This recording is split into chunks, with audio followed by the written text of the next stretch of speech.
Morning, guys. November the 4th here in Central Illinois. We're going to try something a little different today. I've got all my trains running at the proper speed. The transformer is clear down there on the other end, and nobody's off and on the floor.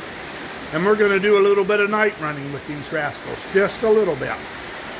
It gives you a whole different perspective on this stuff. So we'll throw the switches. And it's dark. And I'll kind of make believe that I'm laying on the living room floor in 1939 listening to the radio and hearing that the Germans have just invaded Poland. I can only imagine what it would have been like to have been a kid at that time. It had to be scary. But I always kind of wonder every time I pick up one of these pre-war electric trains just what it would be like. My dad used to tell me a lot of stories about it, but that doesn't actually put you in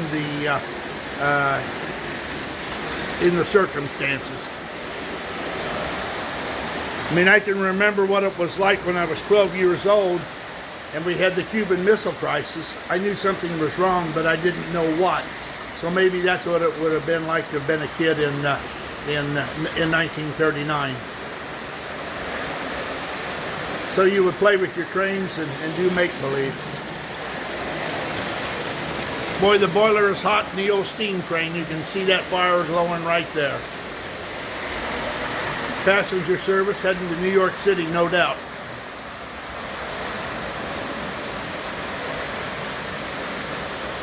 We got a trolley full of happy shoppers. That is actually a Dayton hill climber that I had converted. That was a floor toy.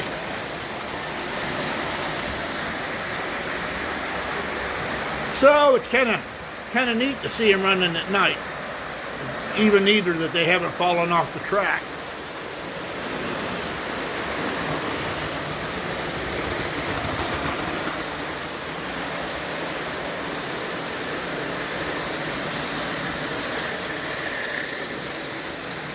That warm glow of electricity.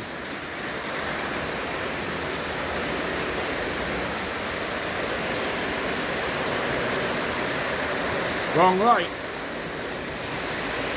There we go. Alright, guys. That's pretty much it. They handled themselves well. I'm tickled to death it didn't fall off on the floor.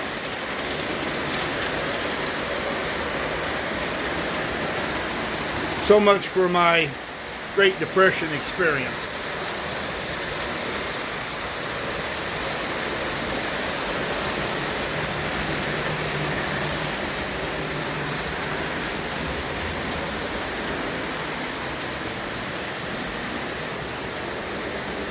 I really like that Dayton hill climber. That's got a McCoy die-cast motor in it that hasn't blown up yet, and it is really a smooth operator.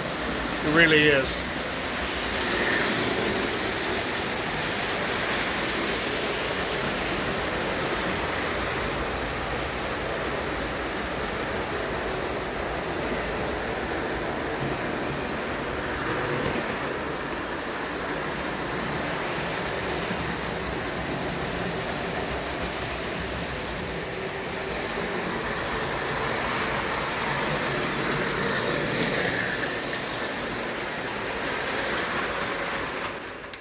All right, guys. Have a good day. Enjoy. Toodaloo.